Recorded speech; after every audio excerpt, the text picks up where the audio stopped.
Nomor 1, lafaz at-thaharatu dengan memfathahkan huruf to, dengan memfathahkan huruf to, to, bukan ti, bukan tu. Secara bahasa artinya apa ya? Murni, suci, apa bersih? Suci.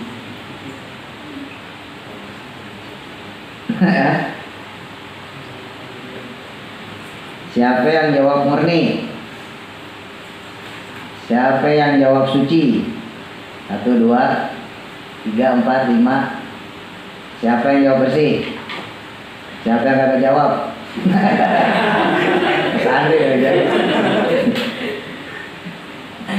Jawabannya apa? Bersih. Secara bahasa. Kalau secara bahasa bersih. Kalau secara istilah baru bersuci, beda. Ya, hati-hati. Ada istilah bahasa, ada istilah. Secara bahasa ada secara istilah. Kalau secara bahasa artinya bersih.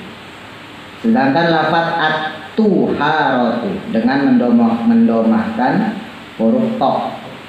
Secara bahasa artinya adalah murni, sisa air untuk bersuci, C bersih. Jawabannya B, sisa air untuk bersuci. Jadi kalau sisa air untuk bersuci namanya tuharoh. Kalau bersihnya sendiri itu namanya toharoh. 3. Secara jenisnya air yang boleh dan sah digunakan untuk bersuci ada 7, 8, 9. 7. Benar, 7 macam. Apa aja? 1, air laut.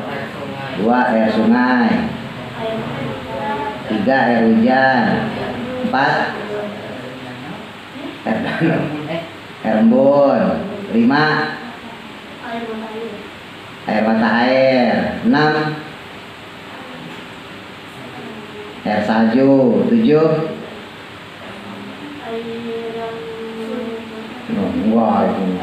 air sumber. Air sumber atau sumur ya. Berarti ada 7. 4. Secara hukumnya air terbagi menjadi 3 macam, 4 macam, 5 macam. 4 macam. Secara hukum ya. Secara hukum air terbagi menjadi 4 macam. Apa aja? Air suci dan mensucikan. Air suci tapi tidak mensucikan. Air mustakmal. Terus air mutanajis. Kalau di kitab Fathul Qorib disebutin ada satu ulama yang mengatakan 5 macam ditambah 1 air haram atau air makruh paling sedikitnya ya. Yaitu air yang didapat dari hasil gosok, ngambil dari punya orang tanpa bilang-bilang, itu gosok namanya ya. 6. Air yang terkena panas matahari langsung disebut air mustakmal, musyammas, mutanajis. Musyammas. Kalau mustakmal air yang dipakai untuk bersuci. Oh tadi bukan mustamal ya, air makruh. Jadi air suci mensucikan, air suci tapi tidak mensucikan. Ya. Nah air yang suci tidak mensucikan itu termasuk air mustakmal. Nah air yang suci tapi makruh. Nah baru air yang keempat air mutanajis. Ya. Nah kalau yang nomor 6 air yang terkena panas matahari langsung disebut air musyammas. Terkena panas mataharinya secara langsung ya, nggak ada halangan. Terus nomor 7, air yang telah terpakai untuk bersuci, menghilangkan hadas atau najis disebut air mustakmal. 8, air yang telah berubah sifatnya, baik dari sisi warnanya, rasanya atau baunya, disebut air mustakmal. Nggak mungkin ya, karena udah. B mutaghayyir, C mutanajis. Siapa yang jawab mutaghayyir? Yang B, siapa yang jawab B? Bang Atin. Yang perempuan? Kaifah. Sanawiyah harus pinter sanawiyahnya pelajarannya. Iya kan pelajaran kelas 1, kelas 7. Siapa yang jawab mutanajis? Nah, 1, 2, 3, 4, 5, 6, 7. Oh banyak yang mutanajis ya. Salah, mutanajis, mutaghayyir. Jawabannya air yang telah berubah sifatnya baik dari sisi warnanya atau baunya disebut air mutaghayyir. Mutaghayyir itu air yang berubah. Kalau mutanajis definisinya apa? Air yang terkena najis. Ada nggak di situ? Ada kan? Nah, kecuali soalnya air yang telah berubah karena terkena najis, nah baru disebut air mutanajis. Nah ini mah berubah sifatnya doang. Yang tadinya tawar jadi manis karena kemasukan gula. Dari sisi warnanya tadinya bening, kemasukan susu jadi putih. Rasanya ya termasuk tadi dari bening tawar jadi asin. Terus baunya karena dimasukin air mawar jadi bau mawar. Apakah air-air itu tersebut mutanajis? Kan enggak, ya kan? Airnya tetap suci. 9. Yang dimaksud air banyak dalam fikih pada bab toharoh adalah air A yang cukup untuk istinja, B yang cukup untuk wudu, C lebih dari 2 kula. Jawabannya C. Oh, iya. Lebih dari 2. Abang aja salah mah. Paling dari 50 yang bener nih doang. 10. Ukuran 2 kulah lebih. Ukuran 2 kulah kurang lebih A 50 cm kubik, B 60 cm kubik, C 70 cm kubik.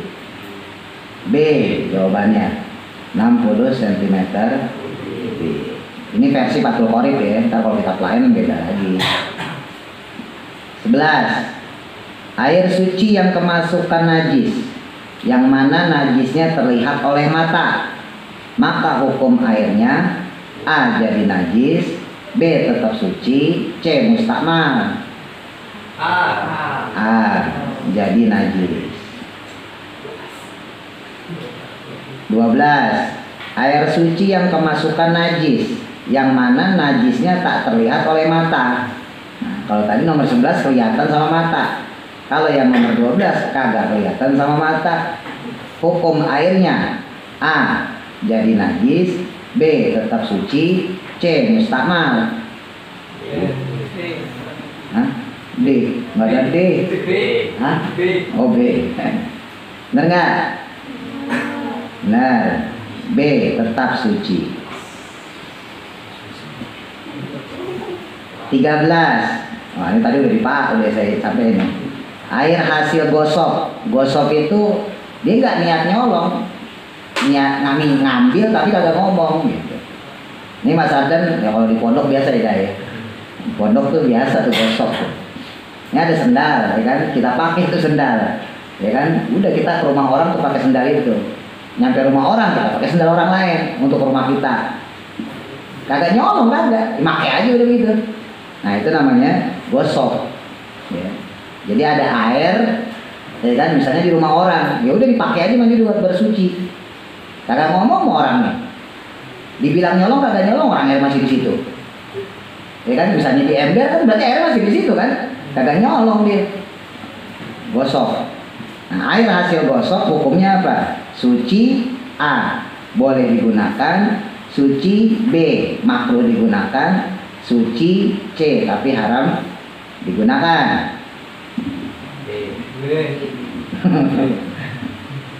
Berarti belum datang dia. Mas Anda udah datang tadi. Apa? C haram digunakan. Itu pembagian apa namanya? Air yang kelima ya, versi beberapa ulama. Tapi kalau yang versi Kitab Fathul Qorib cuma 4. Ini mah tambahan, tapi nggak dimasukin sama jumhur ulama. Jadi kalau menurut jumhur ulama nggak dimasukin kategori gosok, tapi ada hukum tersendiri sebetulnya untuk air hasil gosok. Ya barangkali, makanya hati-hati ntar teman-teman, barangkali ya kita teman-teman hijrah lah gitu, pindah dari Jakarta misalnya kemana gitu, kampung, misalnya kayak Mas Andi gitu, Cirebon. Kebetulan sampingnya musola. Nah musola itu punya sumur. Sumurnya itu wakaf, hati-hati. Emang sumur kita. Terus kita ngambil tuh dari itu sumur musola. Nah itu gosok namanya. Bahkan kalau nggak dibayar jadi mencuri. Kalau mau diiklasin ya kita nyumbang dah. Masukin di kotak amal. Musola nih gue masukin ya 20.000 ya, gue beli air ya. Nih, masukin. Tapi kalau kita ambil doang, itu statusnya mencuri. Kenapa? Karena itu punya musola. Beda lagi akadnya ketika musola itu dibangun, termasuk di dalamnya sumur, dipergunakan atau diperuntukkan untuk masyarakat. Nah, itu beda lagi. Kalau zaman dulu ya di beberapa daerah itu emang musola masjid sumurnya itu dibikin kayak WC umum, kayak di tempat mertua tuh bapak mertua saya itu masjidnya itu udah belum rasanya ya yang gede ya sadam ya kan itu dibikin berjejer apa tuh kamar mandinya. Emang dari dulunya diperuntukkan untuk umum. Dari zaman itu masjid dibangun kesepakatan warga karena di gunung kan ya, di Garut sana sangat susah air lah kalau di sana itu. Sebetulnya sih nggak susah air, tapi airnya udah kemasukan nama orang-orang Jakarta. Dipakai buat air mineral, dipakai buat air isi ulang. Nah jadi ya air gunungnya kalah gitu. Akhirnya warga situ apa namanya sepakat bikin sumur bareng-bareng. Nah sumur bareng-bareng itu diletakkan di daerah masjid, daerah tanah wakaf, masih wakaf masjid, masih wilayah masjid. Nah itu kalau nggak ada kesepakatan kayak begitu, itu berarti haknya masjid, nggak boleh diambil sembarangan. Tapi berhubung itu dari sepakat warga, nah maka itu statusnya maka nggak gosok kalau ngambil air dari situ. Paham ya? 14. Menyamak. Masih ingat nggak menyamak itu apa ya?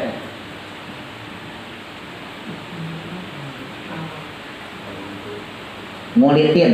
Nah gampangnya nyamak itu ngulitin. Menyamak adalah cara mensucikan daging hewan, kulit hewan, tulang hewan. Nah namanya juga ngulitin. Ya, kalau daging berarti ngedagingin dong. Ya. Kalau tulang berarti ngulangin. Jawabannya B. Ya, mensucikan kulit hewan. Alatnya macam-macam. Ya, kemarin sempat saya singgung. Kalau yang zaman dulu itu pakai ngekeknya burung dara, macam-macam lah. Tapi sekarang udah modern, udah ada bubuk kimianya untuk nyamak. Tapi kalau zaman dulu masih pakai tradisional, itu ada yang pakai kapur, ada yang pakai apa namanya kotoran burung, ya, dijemur dan sebagainya sampai apa namanya tuh gajinya itu lepas dari kulitnya. Jadi kalau kita motong kambing tuh atau motong sapi itu kan kulitnya ada gajinya ya. Nah jadi dibersihin tuh gajinya itu. Nah itu namanya nyamak. Sampai bulunya hilang, gajinya hilang, dijemur. Nah, akhirnya dibikin beduk, gitu. Kalau kambing, sapi dibikin beduk. Tapi kalau hewan lain itu bisa dibikin tas, bisa dibikin gesper, ya macam-macam. Samak bisa digunakan pada hewan bangkai. A. Yang suci atau najis, B. Yang suci saja, C. Yang najis saja. Samak bisa digunakan pada hewan bangkai apaan? Yang suci atau najis, B. Yang suci saja, C. Yang najis saja. Jawabannya? Siapa yang A? Ya, ini mahal. Teriakan tapi jawabnya B. Bating A 3. Yang perempuan? Nggak ada. Hah? D. Semua itu coba anak SMP. B. Samak bisa digunakan pada hewan bangkai. Apa? Kira-kira apa dah? Itu jawabannya beda. B. Yang suci saja. Salah. Nah, yang benar C. Yang najis saja. C. A benar tadi. Yang suci atau najis.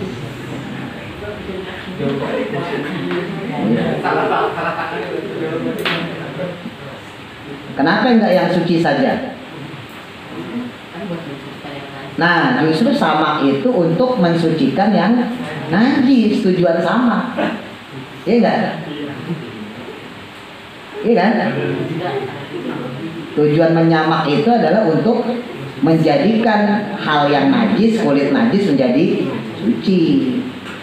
Makanya bisa deh untuk yang najis bisa, yang suci ya bisa. Yang najis jadi suci, yang suci ya tetap jadi suci gitu. Jadi bukan yang suci saja. 16. Di antara bahan yang dapat dipakai menyamak adalah yang rasanya A. Asam atau asin, B. Asam atau pahit, C. Asin atau pahit. Hah? B. Benar, asam atau pahit. Asin nggak bisa. Kalau asin justru merusak. Ya. Asin itu merusak. Teman-teman sering makan asin aja kalau giginya keropos. Nggak mau sikat gigi itu, giginya lama-lama keropos. Jangankan manusia, apa namanya, kendaraan deh atau barang atau kendaraan deh gampang gitu.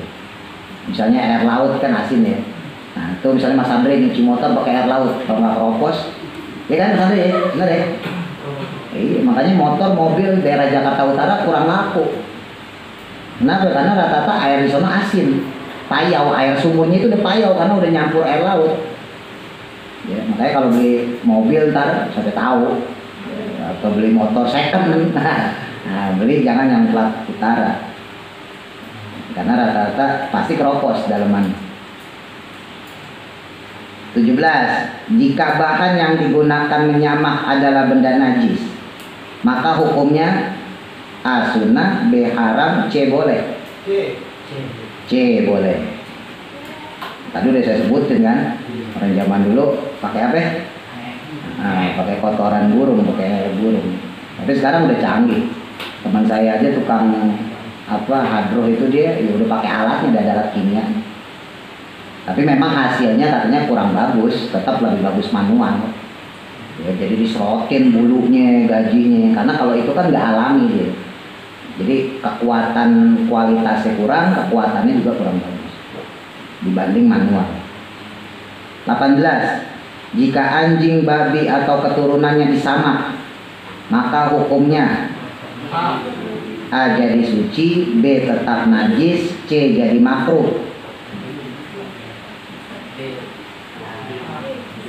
B.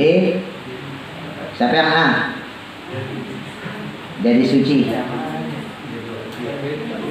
Hah? Ini perempuan A, B apa? Kosong. Hah? B mulu.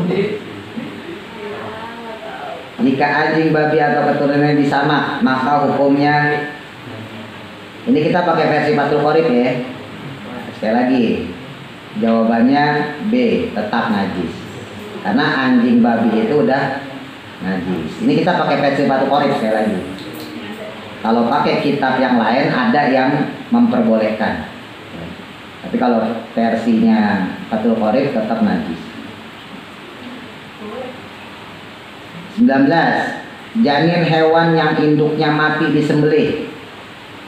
Hukumnya, ini ada sapi, sapinya buntiang, sapinya hamil, disembelihlah tuh induknya itu. Nah, pertanyaannya janin yang di dalamnya gimana? Hukumnya A. Suci, B. Najis, C. Makruh.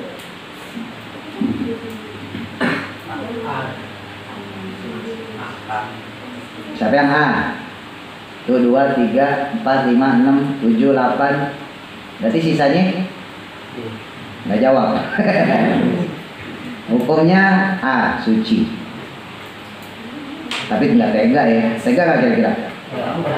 Masa?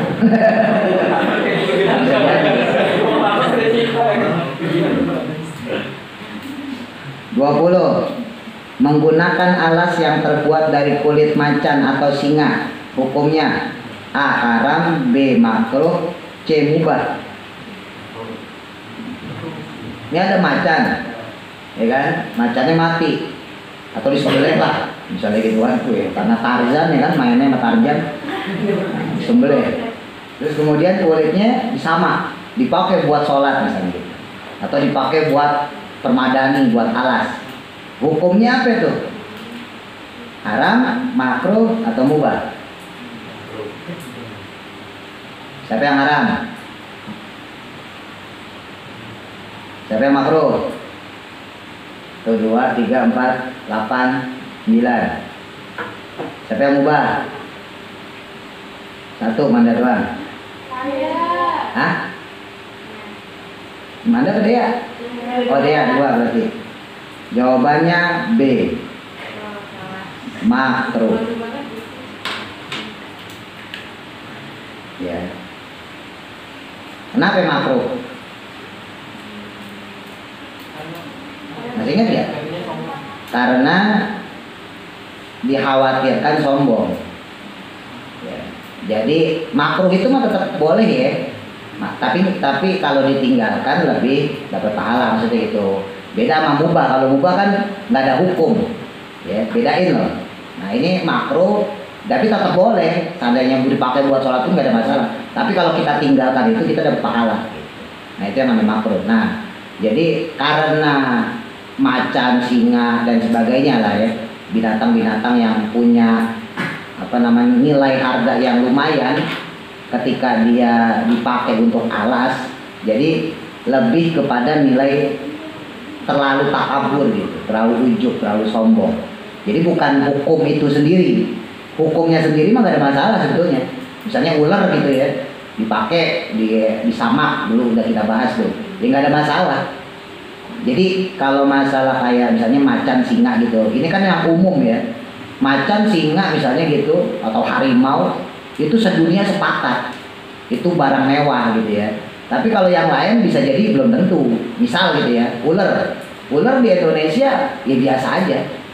Kulit ular gitu orang pakai buat gesper, buat tas, buat alas, itu biasa aja, nggak mewah. Tapi mungkin di satu negara, misalnya di daerah Afrika misalnya gitu, itu ular itu istimewa, harga nilainya tinggi. Bisa jadi di Indonesia hukum pakai alas dengan bentuk kulit ular itu hanya sebatas mubah, sedangkan di Afrika mungkin karena di sana nilainya tinggi ular itu setara dengan macan, singa dan sebagainya, bisa jadi di sana ulama sana memfatwakan haram atau minimal makruh karena ada estetikanya, nilai kesombongan di situ. Jadi bukan kepada hukum aslinya sebetulnya, gitu ya. Itu ya kadang fikih kontemporer itu bisa berubah. Satu negara belum tentu dengan negara yang lain dihukumi sama. Mungkin kalau di Brunei misalnya gitu, karena negara kaya, ya kan, di alas kulit ular ya biasa aja di sana, nggak ada masalah. Ya mungkin orang miskin pun alasnya itu dari kulit ular misalnya gitu, karena emang dari tempatnya sendiri, wilayahnya sendiri memadai gitu ya. Jadi ini lagi-lagi kalau yang kayak gini faktor ini ya nggak bisa dihukumi secara satu mutlak gitu, satu kesatuan, bisa beda-beda. 21. Menggunakan cincin terbuat dari emas.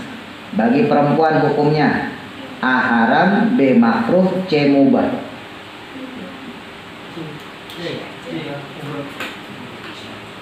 C. Mubah. Nah, masa makruh? Berarti perempuan gak usah pakai itu dong. 22. Menggunakan cincin terbuat dari emas bagi laki-laki. Kalau tadi buat perempuan. Bagi laki-laki hukumnya jelas B. Haram. Ini lagi-lagi ya buat ngingetin yang pada abang ABG, Mas Arda, Mas Wanda, yang buat perempuan juga. Ntar kalau nikah ya, atau lamaran lah ya. Nah, lamaran atau nikah, ya jangan laki-lakinya pakai cincin emas. Pakai cincin emas, saya diundang, saya kagak datang. Ya, iya berarti kagak kepake, ngaji bertahun-tahun. Ini kan masih pakai cincin emas berarti. Walaupun ada beberapa ulama mengatakan nggak haram, makruh, ada. Tapi saya pribadi memilih yang haram buat laki-laki. 23. Menggunakan wadah yang terbuat dari emas.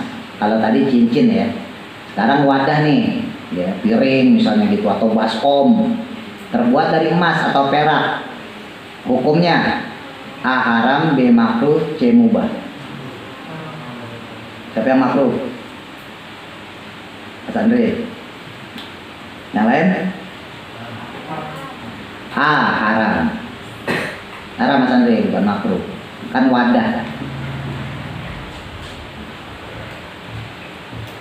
24. Menggunakan wadah biasa namun dengan tambalan perak. Ini teman-teman punya wadah besi, terbuatnya dari besi, piring atau baskom lah, terbuat dari besi. Terus teman-teman tambal pakai tambalan perak. Hukumnya apa? A. Haram, B. Makruh, C. Mubah. Siapa yang haram? Tuh 2, 3, 4, 5, 6, 7. Siapa yang makruh? 1. Mas Adon tadi. Siapa yang mubah? Nggak ada ya. Jawabannya B. Makruh. Kan tambelan. Tambelan hukumnya makruh.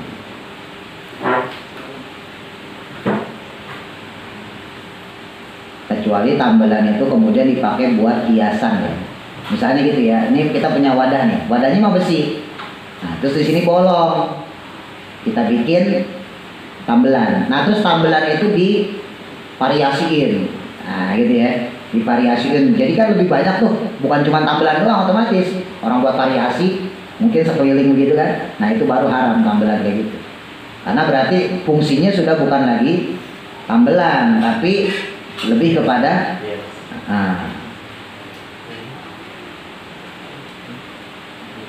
25. Menggunakan wadah terbuat dari permata.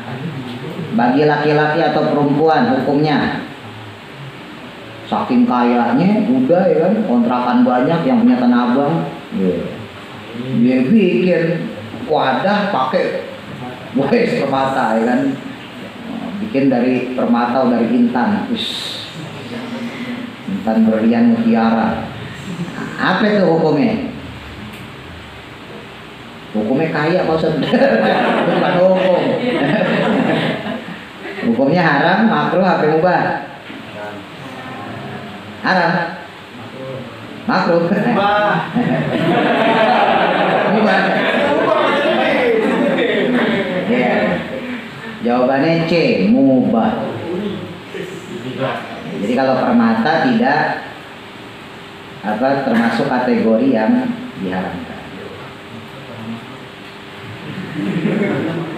Enggak, kenapa ya? Alasannya, kenapa kok pikiran emas, perak haram? Kenapa kalau permata enggak? Coba, kira-kira deh. Ini teman-teman ditanya nih kan, teman-teman tanya sama saudara atau sama sahabat kita. Kenapa ya dalam Islam kok wadah pakai emas perak nggak boleh, tapi kok pakai permata kok nggak apa-apa? Apa jawaban kita kira-kira apa? Mikirlah, punya otak jangan dipakai buat pajangan doang. Ayo Mas Dit. Permata nilainya lebih ke estetika, bukan lebih ke arah apa namanya fungsi nilai untuk menyombongkan. Bukan untuk menyombongkan. Tapi lebih ke estetika aja. Tapi kalau kita lihat orang misalnya gitu kan, pakai kalung, permata, intan, mutiara, berlian, itu kira-kira kita nganggap dia sombong apa tawadu?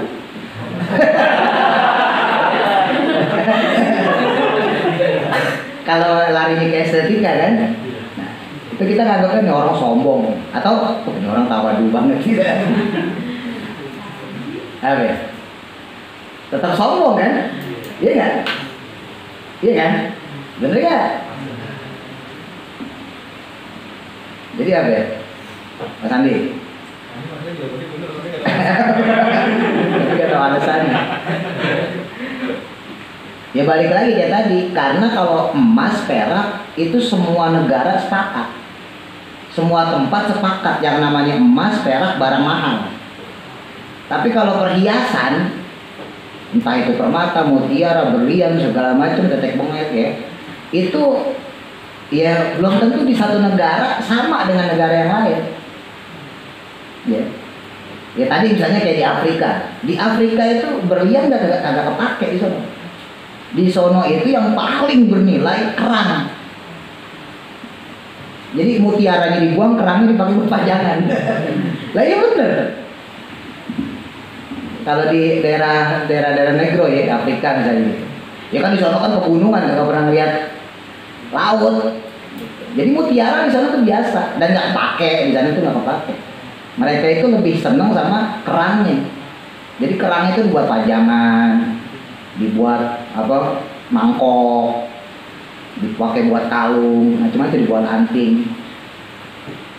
Emas ya tetap berharga karena kalau emas, perak semua negara sepakat. Coba kira-kira ada nggak negara yang nggak sepakat bahwa emas sama perak itu bukan sebuah apa barang yang bernilai lah? Ada nggak? Nggak ada kan? Tapi kalau perhiasan itu bisa di satu negara bernilai, di negara lain enggak. Dan nilai emas dan perak itu stabil. Sedangkan perhiasan, mutiara, berlian, ya, dan macam-macam itu nggak stabil. Mungkin tahun ini berlian paling mahal, ya, mutiara enggak, misalnya gitu ya. Apa permata, misalnya jamrud, misalnya yakut, gitu, mungkin harganya enggak. Tapi mungkin 50 tahun lagi dibalik.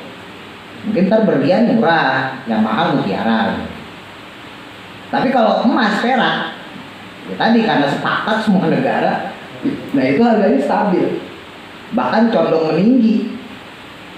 Jadi kalau teman-teman kelak nanti jadi orang kaya, ya, punya duit, jangan dikumpulin duitnya, mendingan buat beli emas, aman. Dan itu salah satu teknik Islam sebetulnya untuk memperkaya diri. Walaupun Islam nggak ngajarin memperkaya diri ya, tapi tekniknya begitu. Salah kalau kita ngumpulin duit itu terus bentuk duit itu salah, karena nggak kepake juga.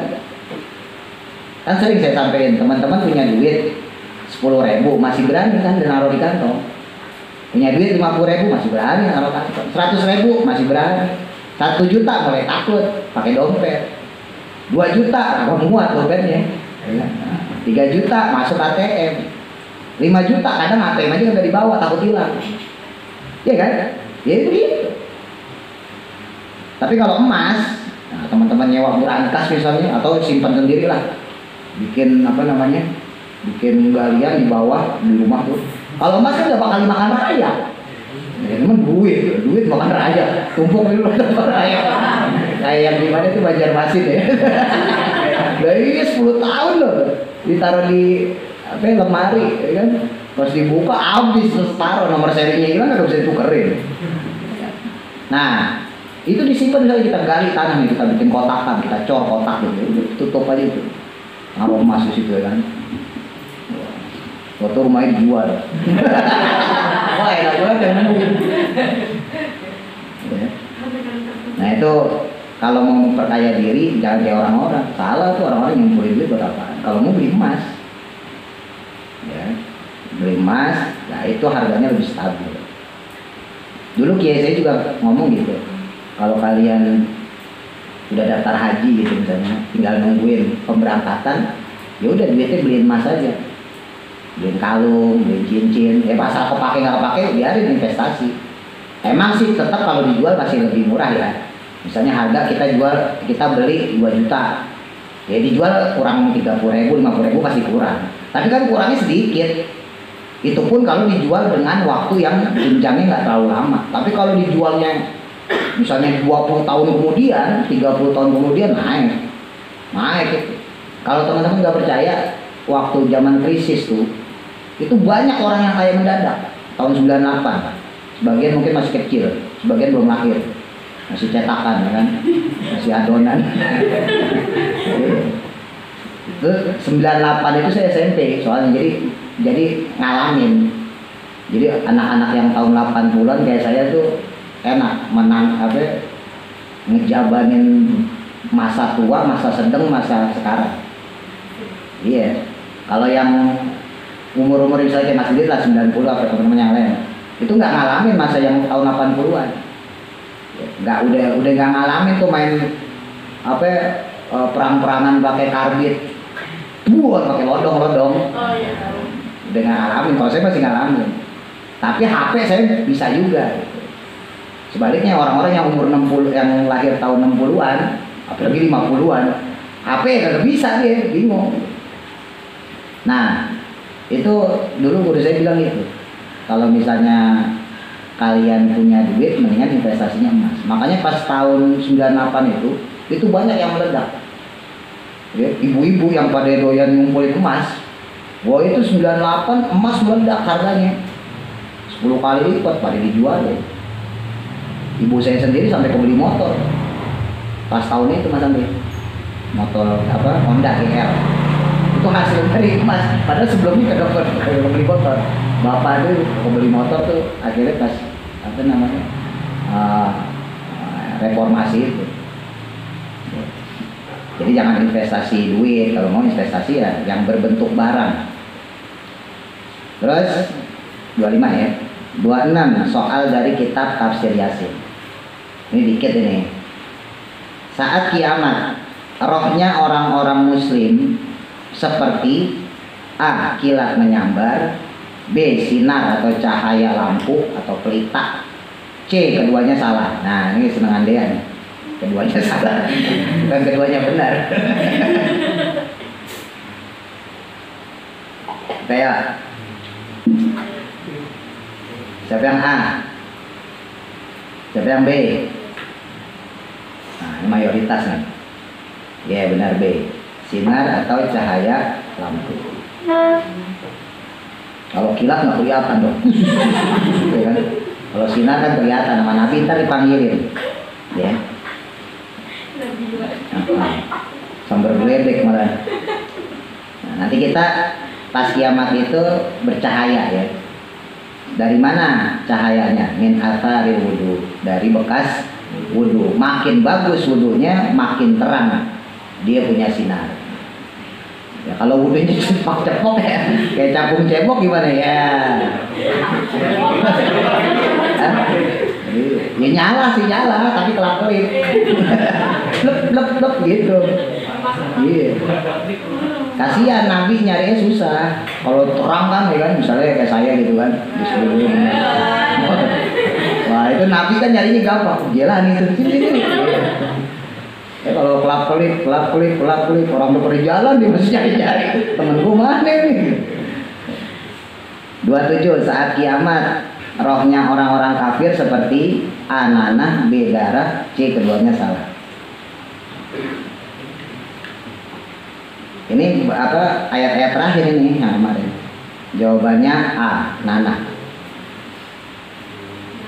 Saat kiamat rohnya orang-orang kafir seperti nanah. Nanah sama darah tuh bauan mana? Ada gak darah wangi? Ada. Darah muda. 28. Pada ayat 53 ditafsirkan bahwa manusia akan bangkit hari kiamat dengan teriakan malaikat A. Jibril, B. Israfil, C. Israel.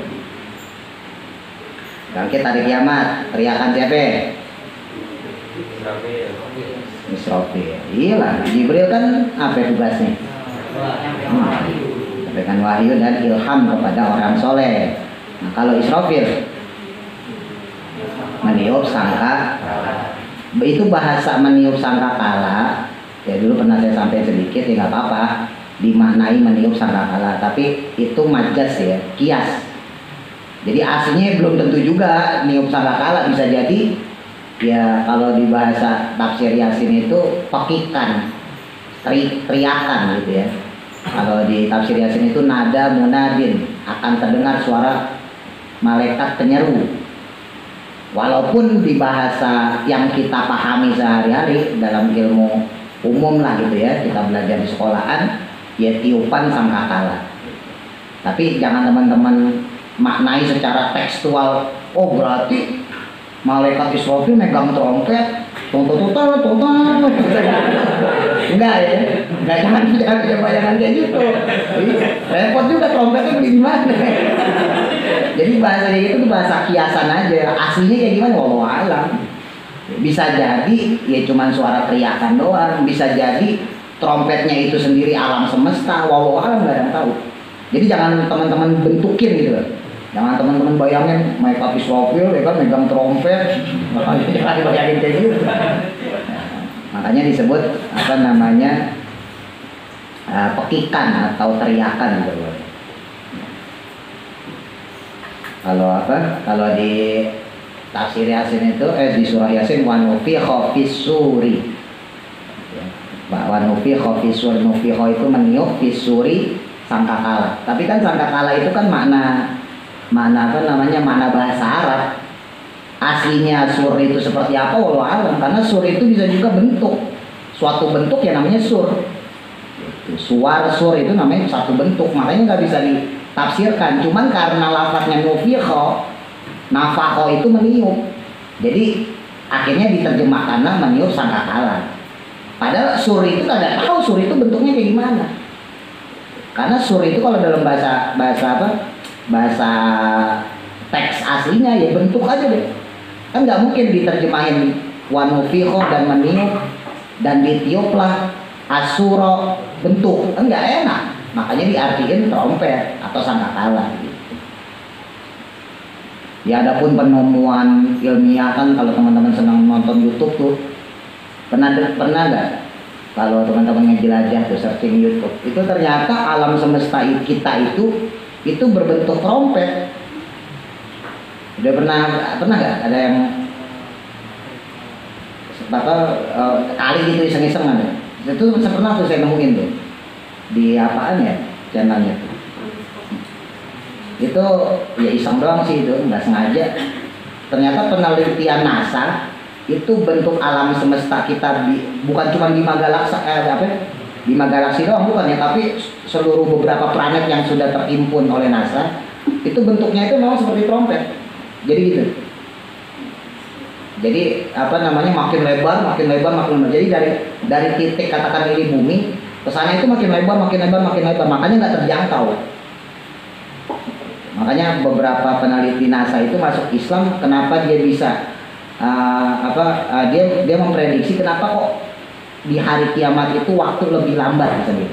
Atau di surga kenapa kok dilipat gandakan gitu kan, 70 tahun gitu ya, kan kita sering baca. Karena memang ternyata semakin kita menjauh dari bumi, semakin lambat itu waktu. Gitu. Makanya mereka bisa memprediksi maksudnya Allah itu di akhirat seperti apa, maksudnya Allah di alam semesta itu seperti apa, begitu.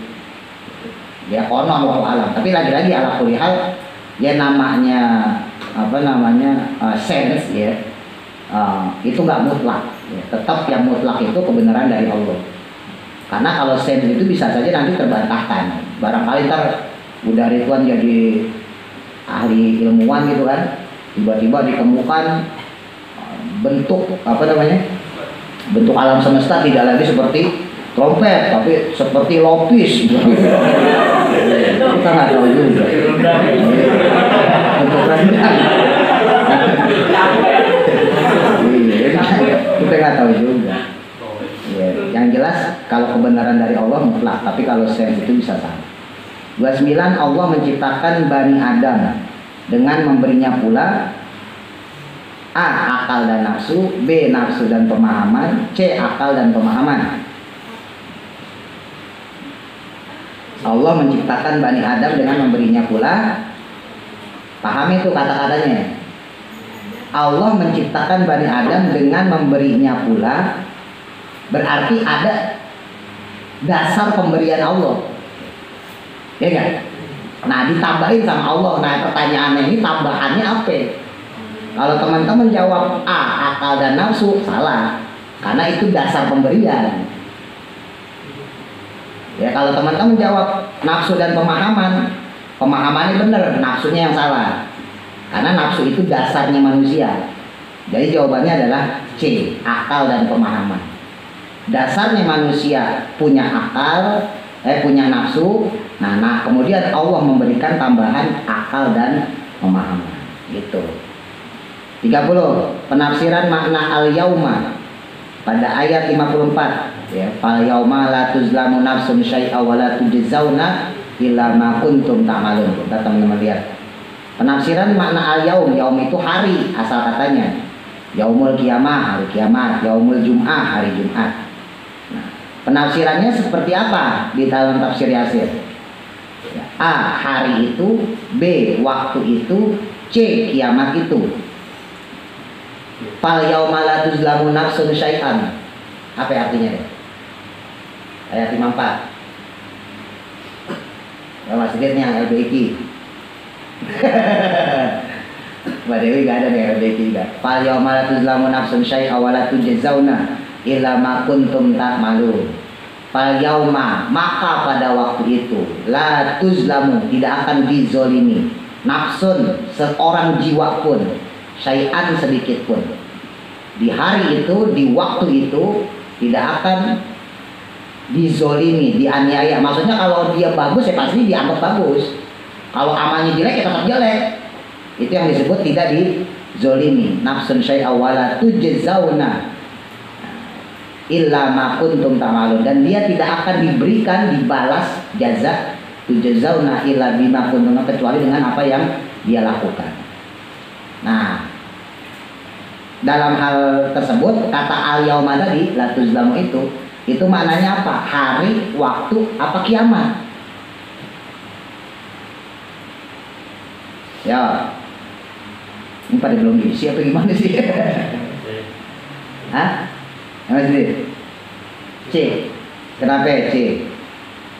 Nggak, saya mau nanya alasannya aja. Hah? Catatan. Jawabannya B. Waktu itu. Kenapa bukan hari? Kenapa bukan hari? Dalam tafsir Yasin disebutin, dan kita sepakat, yang namanya hari itu 24 jam. Ya kan? Itu penafsiran tafsir Yasin ya. Saya sama Mizada menafsirkan, sebab yang namanya hari itu 24 jam.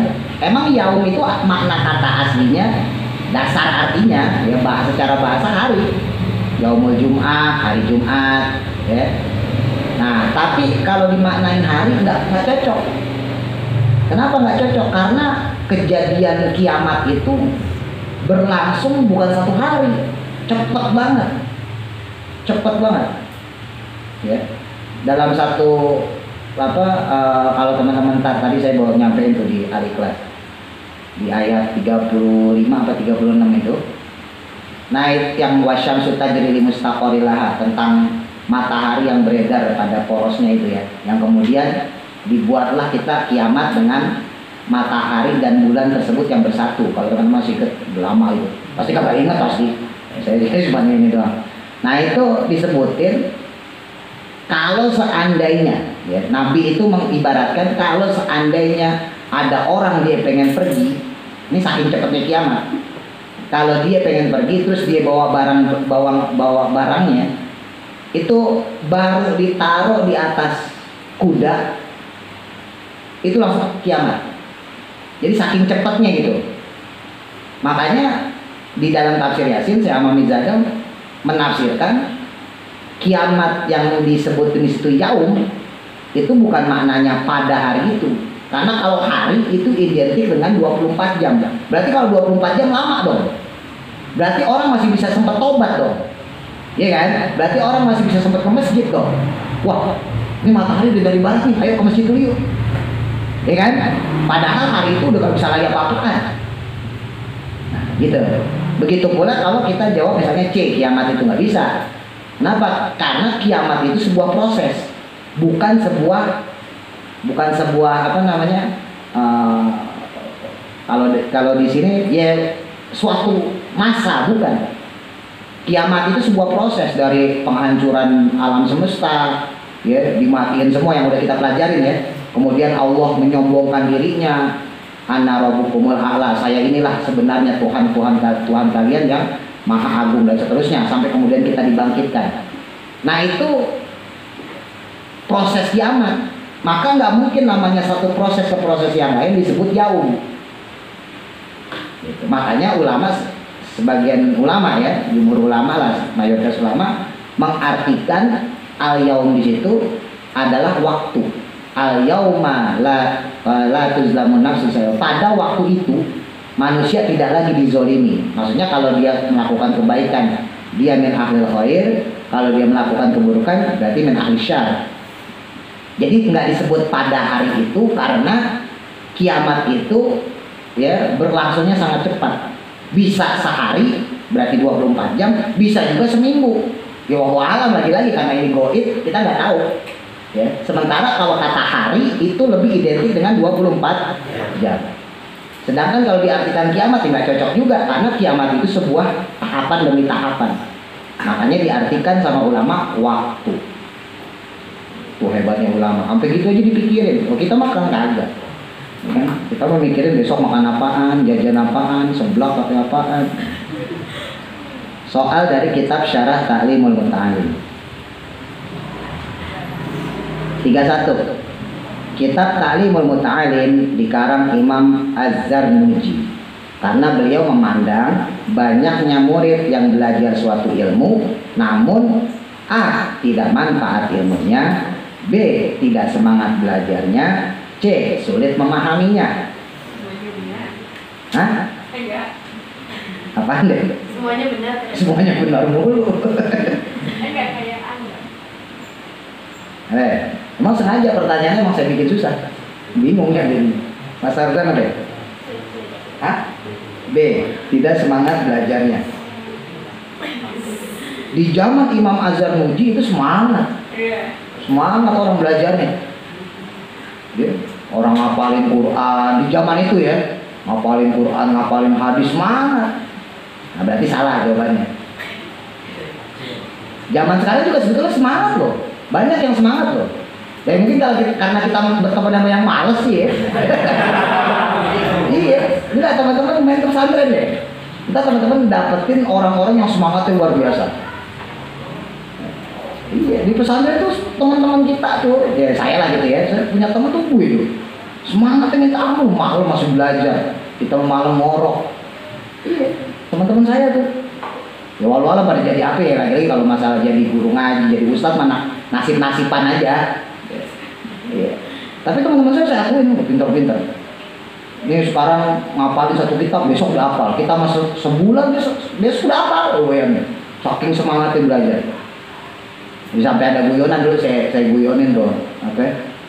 Almarhum teman saya Hasanuddin orang Serang, pointernya ampun. Ya bapaknya tukang tempe, jadi ya kurang berada lah, kurang mampu lah. Tapi otaknya cerdas banget. Nah, dia itu kalau ngapalin tuh paling duluan, tapi nggak pernah kelihatan ngapalinnya. Ya, jadi kalau kita ngapalin nih, kita ngapalin misalnya kayak siapa yang ngaji di sini ngapalin rosun kepala, udunun telinga, dia kagak ngapalin. Kita ngapalin nih abdahu bismillahirrahmanirrahim. Dia mah kagak ngapalin, santai malah ngecengin. Apa ya cengannya? Ini sampai sekarang saya masih ingat. Banyak belajar, banyak lupa. Ya, sedikit belajar, sedikit lupa. Tidak belajar, tidak lupa. Maka kalau tidak mau lupa, tidak usah belajar. Kok bisa? Itu sampai sekarang saya masih ingat itu. Ya kan, banyak belajar, banyak. Iya, teman-teman makin banyak belajar, makin banyak yang dilupain. Wah, ini lupa apaan ya? Ya ini aja. Oh iya, baru kan ingat kan? Oh iya aja. Berarti kalau sedikit belajar, sedikit kagak belajar, kagak lupa. Apa yang mau dilupain kalau kagak yang diingat. Enggak, gitu Mas Andre. Paham nggak? Ayo Mas Andre pinter deh. Nggak bakal lupa aja. Mereka kagak yang diingat. Iya. Almarhum tuh Allah yarham. Oh, pinter minta ampun. Tapi itu pas masuk kelas, bus